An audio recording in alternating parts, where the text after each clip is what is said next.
Kottayam medical college ആശുപത്രിയുടെ 5ാം നിലയിൽ നിന്ന് താഴേക്ക് ചാടിയ യുവാവ് മരിച്ചു. എരുമേലി മൂക്കൻപെട്ടി സ്വദേശി സുമേഷ് കുമാർ മോഹനാണ് മരിച്ചത്.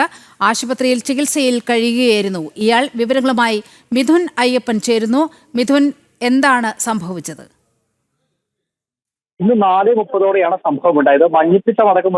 മഞ്ഞപ്പിത്തത്തിന് ചികിത്സയ്ക്ക് വേണ്ടി എത്തിയതായിരുന്നു ഈ സുമേഷ് എന്ന യുവാവ്. 27 വയസ്സാണ് ഉണ്ടായിരുന്നത്.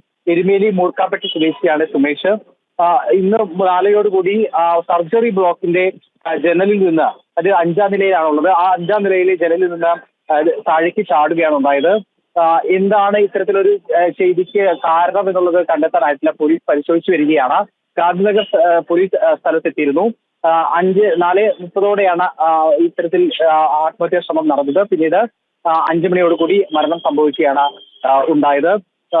കാരണം സംബന്ധിച്ചിട്ടുള്ള ഏതെങ്കിലും രീതിയിലുള്ള മാനസിക പ്രശ്നങ്ങൾ അലട്ടിയിരുന്നടക്കമുള്ള വിഷയങ്ങൾ പരിശോധിക്കുന്നുണ്ട്. ഏതായാലും നടക്കുന്ന ഒരു സംഭവം തന്നെയായിരുന്നു സംഭവിച്ചത്. 4:30 5ാം നിലയിൽ നിന്ന് രോഗി താഴേക്ക് എടുത്തു ചാടിയത്.